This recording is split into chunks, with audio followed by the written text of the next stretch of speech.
Installée depuis quelques semaines rue des Halles, au Sables d'Olonne, Espeleta propose un espace dédié aux bijoux et à la décoration d'intérieur. Une activité rendue possible grâce au financement participatif auquel une centaine de personnes a apporté sa contribution. Donc le projet a vu le jour, alors déjà parce que ça faisait longtemps qu'il me tenait à cœur et ça faisait longtemps que je récupérais des informations et que je mettais de côté pour pouvoir un jour ouvrir cette boutique. Et aussi, il a été aidé par un financement participatif. Donc c'est-à-dire, c'est une plateforme en ligne où on choisit de faire un don, en l'échange duquel on peut choisir d'avoir une contrepartie ou pas. Ça peut être un don contre un cadeau ou un simple don. Et ce projet donc, a été soutenu par 97 personnes, dont tous les noms apparaissent sur la vitrine. Pour pouvoir les remercier et pour se souvenir, alors c'est temporaire, mais pour pouvoir se souvenir quand même que c'est aussi grâce à eux que le projet voit le jour. Donc ceux qui ont financé en même temps sont devenus des clients, parce que c'est ça? Il y en a qui étaient déjà clients, il y en a qui sont devenus clients et il y a aussi une partie de proches. Des copains, des familles, mais il y a aussi beaucoup d'inconnus qui se sont intéressés à mon travail, qui l'ont découvert par ce biais-là. Il a fallu faire des gros travaux à l'intérieur, peinture. Oui. Je pensais faire simplement un petit coup de peinture et on s'est retrouvés à arracher tout le placo, à piquer tout le mur en béton pour faire apparaître la pierre, à refaire l'enduit en pierre. Faire de l'enduit, rien que ça. Du coup, reprendre une partie du plafond, reprendre une partie du sol, refaire toutes les peintures. Et puis ensuite, créer un comptoir sur mesure. Les vitrines sont faites maison, les étagères, pratiquement toutes les étagères sont faites maison. Voilà, tous les présentoirs, là les petites niches sont faites maison aussi, donc c'est vraiment esprit récup et fait main. Mais après, il fallait quand même garder cette esthétique commune et je suis restée un petit peu comme pour mes bijoux, très autour des matières et autour du voyage.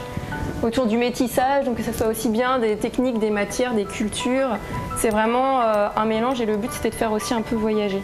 Le but c'était que ça soit des pièces uniques, soit des petites séries, que ce soit vraiment quelque chose qui soit fait par une personne, qui est une vraie personne derrière et pas une grosse entreprise. Et quelqu'un qui le fasse avec son cœur et que ça soit des pièces uniques qui ont une âme, quoi. Il y a quelqu'un que vous pourriez présenter ici, quelqu'un qui est très loin, puis quelqu'un qui est du coin, par exemple Par exemple, Stéphanie Ledoux, c'est quelqu'un avec qui j'avais envie de travailler depuis longtemps, parce que nos travaux se répondaient plutôt pas mal. Donc c'est une carnettiste qui est à Toulouse, sauf que la plupart du temps elle est en voyage. D'accord. Donc elle fait ses carnets de voyage sur place. Elle accumule les croquis, elle chine des papiers et des manuscrits sur place. Et à chaque voyage, elle essaye de se ramener un petit tampon, un souvenir de voyage. Et du coup, c'est des petites choses aussi qu'on retrouve sur ces toiles. Non, Jean-Philippe Lagache, il est donc de la Chaume. Et sa marque, c'est Noblem. Et je savais qu'il faisait des créations en pneus depuis un moment.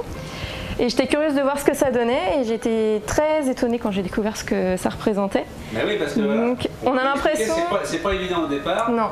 C'est du pneu. C'est du pneu. C'est des sculptures de pneus. Alors on pense d'abord à du bois sculpté, à du cuir quand on touche, mais finalement c'est vraiment de l'assemblage, c'est de la vraie marqueterie avec du pneu. Ça commence alors même à 2 € pour les petites cartes postales qui elles par contre sont des reproductions. Ensuite il y a les petits savons qui sont à 8,50 €. On va avoir les collants dans les 30 €, foulards, etc. Les petits miroirs qui sont dans les 25-30 €. Et puis ensuite, pour les bijoux, on va aller de 12 € pour les bagues, 18 € les boucles d'oreilles en moyenne. Et ensuite, pour les plus grosses pièces et les colliers, on va aller de 25 à, pour les très très grosses pièces, jusqu'à 95 €. C'est une gamme de prix très très large et puis des modèles vraiment très variés. Et surtout, essentiellement, soit des pièces uniques, soit des petites séries. Alors pour les bijoux, c'est essentiel, c'est exclusivement même des pièces uniques. Et puis pour les créateurs, principalement des pièces uniques, mais parfois des petites séries pour certains. Et puis voilà, l'idée c'était d'avoir un gros bijou qu'on puisse mettre en décoration et puis que ça puisse donner aussi un petit caractère à la décoration d'intérieur. Donc il y a des formes comme celui-ci, mais il y a aussi des formes de torque. Donc celui-ci à ne pas mettre autour du cou, je ne recommande pas, c'est assez lourd.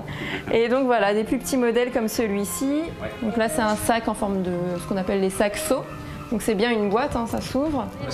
L'été c'est 9h, 13h, 14h30, 19h. Donc du mardi au samedi. Les dimanches et lundis c'est des horaires différents. J'accueille des créatrices avec qui j'ai exposé d'autres années. Donc elles ont un petit espace qui est réservé dans la boutique qui leur est consacré. Donc c'est un petit peu un créateur à l'honneur pendant 2 jours par semaine. Et du coup, les horaires sont de 10h à midi et de 14h à 19h.